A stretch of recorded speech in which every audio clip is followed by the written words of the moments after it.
So what should you try to accomplish or expect to be accomplished when you do a mediation?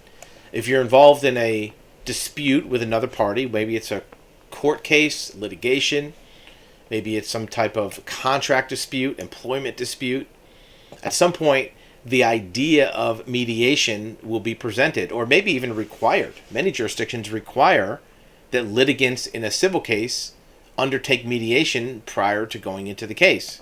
So what should you be trying to accomplish when you do the mediation? Well, obviously, if it's a requirement, one of the accomplishments is getting it done so you can get to court. If the court or the judge or the jurisdiction requires mediation, you have to do it. You have to check off that box. But is there more that you can get from that mediation event, that experience, that might help you with your result, with the overall outcome of your case? And here's how a mediation can help. First of all, if the mediation can come to a conclusion that is satisfactory for you and for the other party, you can avoid having to go to court. And you want to do that. Believe me when I tell you. We have seen hundreds and hundreds of court cases over the course of our experience. At the end of every single case, even the winner of the case is not glad that they have to go through the process. The loser obviously hates it. The winner is not happier either. They may have gotten back to where they were before the case. If they had losses, maybe they recovered some of their losses, but it's never a windfall. It's emotionally draining. You may not see that going in, but at the end of the case, you're going to wish that you never even went there. Plus, you're going to be out a lot of attorney's fees. And not even the attorney likes going to court. If you talk to your legal representative and you ask them, or even look at the activity in a case, most attorneys want to do all the activity by motions, depositions. They don't want to go to court. Even though they're getting paid for it, court is the least appealing, desirable activity that attorneys do. Ask them. Don't take our word for it. Ask them. We work with attorneys all the time. Nobody wants to be in court. And the court itself, the judge, they don't want you in court either. That's why they're suggesting mediation. So what can a mediation do? Well, first of all, it can lay out the possible outcomes that you might have.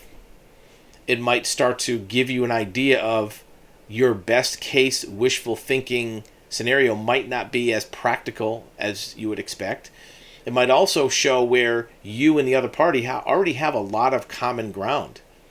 The fact that you haven't spoken directly to one another, or once the controversy started, it's all been an argument, might have blinded both parties to the fact that really more than half of what you're arguing about you agree on. There may be a couple sticking points that could be resolved, but most of the time we do a mediation or any type of conversation or a dispute resolution or even facilitation, we find the parties already agree on most things. They just don't know it. Here's a good metaphor. Let's say you're driving down the street at night and a car's coming at you with their high beams on. And now you put your high beams on. Now you're both blind. You're both not seeing what the other car is doing. That can result in a head-on collision. That's what you have with a crisis litigation. You have a head-on collision about ready to happen.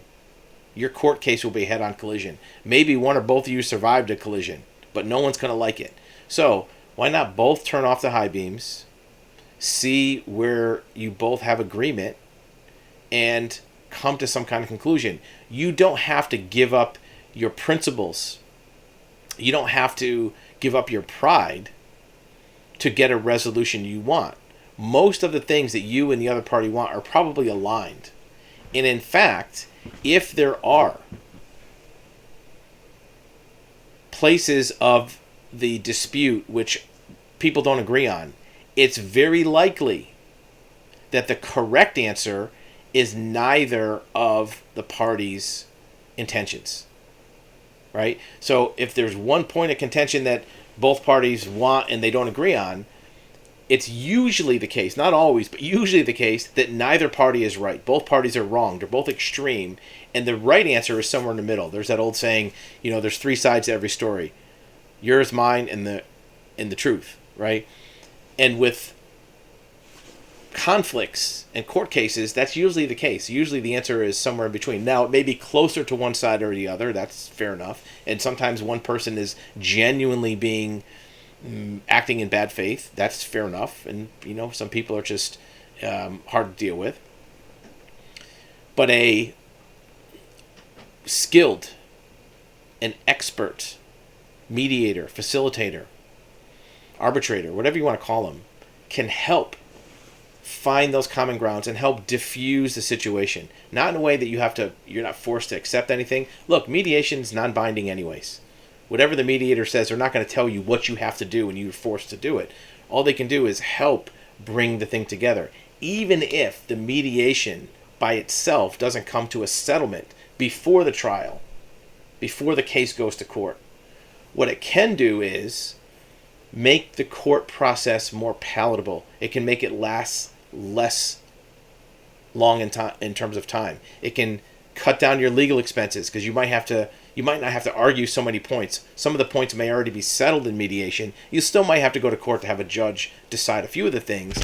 But mediation, even if it doesn't keep you out of court, it can minimize court, and that by itself can be a huge thing. Look, mediation might cost $300, $400, $500, whatever it costs.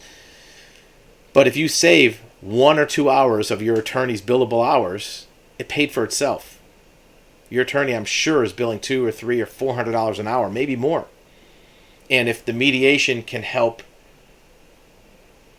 shorten the time that your attorney has to be in court, or shorten the number of hearings, or maybe shorten the number of back and forth communications with the other party, because I'm sure you're getting your legal bills. You're seeing billed time for your attorney talking to the other attorney. Guaranteed you're seeing that. The mediation can help reduce that. And look, we're not taking any food out of the mouth of the attorney. You ask the attorney, they would rather your case be settled more quickly. They don't want to just keep churning and billing your hours. They want to get it over with. They want to help customers and clients get to a conclusion. That's what a good mediator can do. So consider that with any type of conflict, whether it's a full-blown court conflict or even something less intense like a contract dispute, or working together with a party that's trying to maybe do some development. You want to have somebody that helps neutralize the conflict between the two. It's almost like a translator, right? When you and the other party are communicating, even though you're both speaking the same language, your intentions about what you want to do might almost make it seem like you're speaking a foreign language because your needs are different than theirs.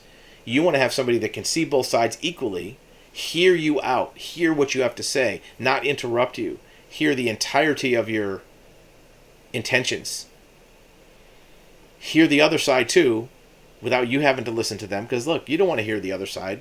It's painful to hear what they have to say. So let the mediator hear both sides, put the parts that need to be heard on the table, suggest some ways to diffuse and downplay some of the key points, maybe get to an answer, but even if you don't, keep the court process at a minimum.